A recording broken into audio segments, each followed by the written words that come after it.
అపోస్తలుల కార్యములు 4వ అధ్యాయం, క్షమించండి 4వ అధ్యాయము 2వ వచనం. అపోస్తలుల కార్యములు 4వ అధ్యాయము 2వ వచనం. వారు అంటే ఎవరు?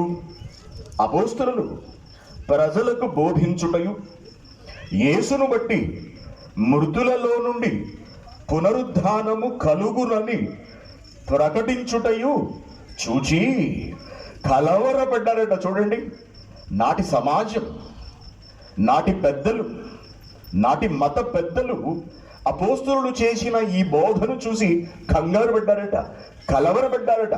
ఇదేమిటి, మరణించిన వ్యక్తి తిరిగి లేవటం ఏమిటి? పోనీ ఆ యేసేదో లేచాడని అనుకున్నావు. మీరు కూడా యేసును నమ్మితే మీరు కూడా మరణించిన తర్వాత బ్రతుకుతారు, మీ దేహములు కూడా తిరిగి లేపబడతాయి అని చెబుతున్నారు. వాళ్ళు ఈ బోధను చేసుకుంటూ పెడుతున్నారు. ఇదే బోధ అని చెప్పి వాళ్ళు కంగారు పడ్డారట. అలాగే అపోస్తలులు మాత్రమే కాకుండా పౌలు గారు ఈ విషయాన్ని చాలా జాగ్రత్తగా ప్రపంచంలోనికి తీసుకువెళ్ళాడు అనే సంగతి మనందరికీ తెలుసు. పౌలు చెప్పిన ఈ పునరుద్ధానాన్ని గురించి నాటి సమాజం విన్నప్పుడు వాళ్ళు కూడా కంగారు పడ్డారు. అసలు ఆ మాట వినడానికి వాళ్ళు అంగీకరించలేదు. అపోస్తలుల కార్యములు 17వ అధ్యాయానికి మనం వెడితే, అపోస్తలుల కార్యములు 17వ అధ్యాయము 32వ వచనం. అపోస్తలుల కార్యములు 17వ అధ్యాయము 32వ వచనం. మృతుల పునరుద్ధానమును గూర్చి వారు వినినప్పుడు, ఎవరు చెప్పగా? పౌలు చెప్పగా వాళ్ళు విన్నప్పుడు కొందరు వేళకోళం చేశారట, కొందరు అపహాస్యము చేసిరి. ఊరుకో పౌలు, ఎవరన్నా వింటే నవ్వుతారు. చనిపోయిన వాడు బ్రతకడం ఏమిటి? మరణించిన తర్వాత మళ్ళీ తిరిగి లేవడం ఏమిటి? తిరిగి లేవడానికి ఇంకా శ్రమ ఎక్కడ ఉంటుంది? ఇప్పుడు నేనున్నాను, యేసుక్రీస్తు నమ్ముతాను, నేను కొంతకాలం తర్వాత చచ్చిపోతాను, కొంతకాలానికి నా శరీరం అంతా కుళ్ళిపోతుంది, మట్టిలోనికి వెళ్ళిపోతుంది, అయినా నేను లేస్తానా? ఎవడు వింటాడయ్యా ఈ కాకమ్మ కథలు? అసలు నమ్మశక్యంగా ఉన్నదా నువ్వు చెబుతున్నది? సర్లే సర్లే, ఇది ఇది ఇది ఇది వినబుద్ధిగా లేదులే అని చెప్పి వాళ్ళు పౌలు చెప్పిన దానిని అపహాస్యము చేశారట. మరికొందరైతే, బాబు సరిపోతుంది, ఎంతవరకు నువ్వు చెప్పింది చాలా, ఇంకా ఆప్ చేసాయి, దీని గురించి నీవు చెప్పినది ఏదో తర్వాత చూద్దాంలే, ఇప్పటికి సరిపెట్టు, తర్వాత చూద్దాంలే అన్నారట. ఎందుకు? ఎవరు విన్నా కూడా అంగీకరించలేకపోతున్నారు, జీర్ణించుకోలేకపోతున్నారు, స్వీకరించలేకపోతున్నారు దీన్ని. చనిపోయిన వాళ్ళు బ్రతకడం ఏమిటండి? చనిపోవడం వరకు బాగుంది, ఓకే. చనిపోయిన శవం, మట్టిలోనికి వెళ్ళిపోయిన శవం, అగ్ని మీద వేసి కాల్చి వేసిన శవం, కనబడకుండా పోయిన శవం మరలా ఎలా బ్రతుకుతుంది? ఇది విడ్డూరంగా లేదా? మేము నమ్మలేమండి, ఇంకా వదిలేసే పౌలు ఎందుకు వచ్చింది అని చెప్పి వాళ్ళు ఆయన మాటలను తిరస్కరించారు.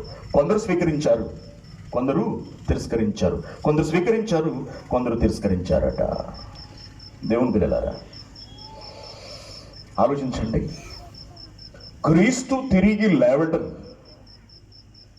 మరణించిన క్రీస్తు 3 దినముల తరువాత తిరిగి బ్రతకటం సంచలనమైపోయింది నాటి కాలంలో. నాటి కాలమే కాదు, అప్పటి నుండి ఇప్పటి వరకు కూడా క్రీస్తు తిరిగి లేవడం సంచలనమే. యేసుక్రీస్తు గారు దేవుడు అని నిరూపించడానికి దోహదపడే అత్యద్భుతమైన విషయమే ఆయన పునరుద్ధానము, అనగా మరణించిన ఆయన అదే శరీరంతో తిరిగి బ్రతకటం. యేసుక్రీస్తు దేవుడు అనడానికి ప్రామాణికత ఆయన పునరుద్ధానము, ఆయన బ్రతకటం. ఈ ప్రపంచంలో ఎవరైనా సరే మోక్షమునకు వెళ్ళాలి అంటే, నేను మీకు తెలియజేశాను, పరమాత్మను చేరుకోవాలి అంటే, తండ్రి సన్నిధికి వెళ్ళాలి అంటే, పరలోకానికి వెళ్ళాలి అంటే తప్పనిసరిగా క్రీస్తు చెంతకు రావలసిందే. ఎందుకు రావాలి? ఎందుకు రావాలి? ఏ వ్యక్తి కూడా తనంతట తానుగా, ఆత్మగా పరలోకానికి వెళ్ళిపోలేడు, శరీరిగా పరలోకానికి వెళ్ళిపోలేడు. తప్పనిసరిగా ఈ రెండిటితో కలిసి, అనగా ఆత్మ మరియు దేహము, ఈ రెండు కలిసే మోక్షమునకు వెళ్ళాలి తప్పించి ఏ ఒక్కరు తమ శరీరమును తిరిగి తెచ్చుకోకుండా పరలోకానికి వెళ్ళడం అనేది అసంభవము. దీనిని ఏర్పాటు చేసినది దేవుడు అనే సంగతి నిన్న మనం పరిశీలించాం. మనిషి పుట్టుకను నిర్ణయిస్తున్నది దేవుడు, మనిషికి దేహాన్ని కట్టబెడుతున్నది దేవుడు, మనిషికి ఆయుష్కాలాన్ని నిర్ణయిస్తున్నది దేవుడు, మనిషికి మరణాన్ని విధించినది దేవుడు, అలాగే మనిషికి పునరుద్ధానాన్ని కూడా నిర్ణయించినది దేవుడే. మేము దీన్ని స్వీకరించము, మేము దీన్ని అంగీకరించమనడానికి కుదరదు. దేవుడు ఒప్పుకోడు. దేవుడు నిర్ణయించిన విధానంలోనే ఏ వ్యక్తి అయినా సరే దేవుని చెంతకు చేరాలి. ఈ ప్రపంచంలో ఏ మనిషి అయినా పరమాత్ముని చెంతకు చేరుకోవాలి అంటే ఆ మనిషి తప్పనిసరిగా క్రీస్తును ఆశ్రయించవలసిందే. కారణం ఏమిటంటే మృతులలో నుండి లేచిన క్రీస్తే మృతులను బ్రతికించగలిగే శక్తి కలిగిన వాడు, సామర్థ్యం కలిగిన వాడు. ఆలోచించండి. Very good. దేవుని పిల్లారా, బాగుంది. యేసుక్రీస్తు గారు బ్రతికారు, ఆయన తిరిగి లేచారు, సంతోషం. అసలు ఇది ఆయనకు ఎలా సాధ్యమైంది? ఎందుకంటే మరణించిన వ్యక్తి తిరిగి లేవటం అంటే ఆషామాషి వ్యవహారం కాదు. అది ప్రపంచానికి ఒక షాక్ లాంటిది. అటువంటి దానిని ఆయన ముందుగా చెప్పి చేసి చూపించారు, సాధించారు. తండ్రి అయిన దేవుడు ఆయనను మృతులలో నుండి లేపారు అనే విషయాన్ని మనం బైబిల్ గ్రంథంలో చూస్తాం. Very good. యేసుక్రీస్తు గారు మరణాన్ని జయించారు అని మనం నేర్చుకుంటున్నాం, సంతోషం. అసలు ఆయన దీనిని ఎలా సాధించగలిగారు? ఆయన మరణాన్ని జయించడానికి ఆయనకు దోహదపడిన అంశములు, విషయములు ఏమిటి?